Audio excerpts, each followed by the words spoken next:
işini.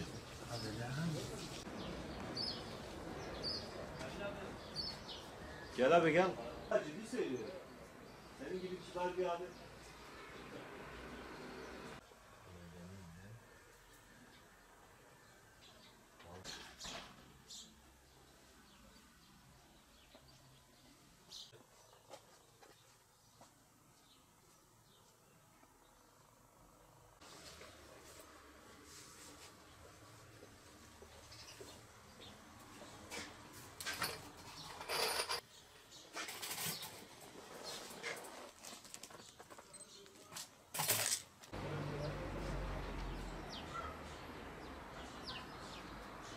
Yaklaşık 15 senedir Batman'da bu işletmeyi sürdürüyoruz, yürütüyoruz. Bu Ramazan vesilesiyle bazı firmaların tam tersine biz bir kampanya karar kıldık ve bu kampanyada istedik ki farkındalık oluşsun. Diğer esnaflarda, diğer arkadaşlar da bu gibi indirimleri yapsın. Biz herkese her şeye inat, ürünlerimizin çoğunda yaklaşık 20 kalemde indirime gittik. Ve istiyoruz ki insanlar faydalansın.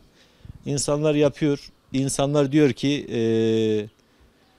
yılbaşı oluyor, kampanya yapıyor. Anneler günü oluyor, kampanya yapıyor. Yani niye bir mübarek Ramazan, mübarek günde, mübarek insanların faydalanabileceği şekilde indirimler yapılmasın ki, kampanyalar yapılmasın ki? Bu zor zamanlarda bütün ürünlerin, özellikle inşaat, yapı sektöründeki ürünlerin bu kadar yükselmesi, bu kadar fiyatların artması insanları gerçekten zor duruma sokmuştur. Biz de bir nebze olsun, katkımız olsun, faydamız olsun diye Ramazan vesilesiyle böyle bir indirime gittik. Gayet güzel karşılandı, çok olumlu tepkiler aldık. Müşteriler biraz memnun kaldı. En azından kendilerine ürün alabildiler, işlerini yapabildiler, yürütebildiler. Çok güzel, olumlu dönüşler sağladılar bize. Herkese tavsiye ediyoruz. Herkesin yapmasını da istiyoruz. Yaklaşık 10-15 senedir çalışıyoruz. Genelde senede 1-2 defa müşterinin yararına, maliyetine satışlar yapılmaktadır. Müslüman halklar olarak Ramazan'da indirimler beklerken genelde maalesef ülkemizde yani zamlarla karşılaşıyoruz. Nispeten de olsa bu tür indirimleri çok olumlu görüyoruz tabii ki. Hem dinimize uygun hem vatandaşın bugünkü alım gücüne bayağı bir katkıda bulunuyor.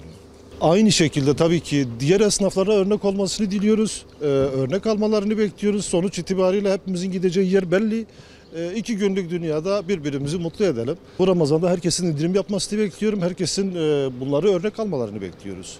Ramazan vesilesiyle komşularımızın indirim yapması dolayısıyla çok yani o komşu şeylerden memnun kaldık, indirimlerden.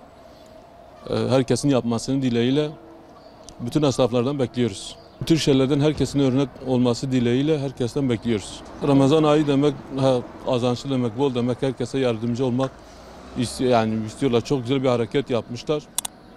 İnşallah herkese örnek olsun ve istiyoruz.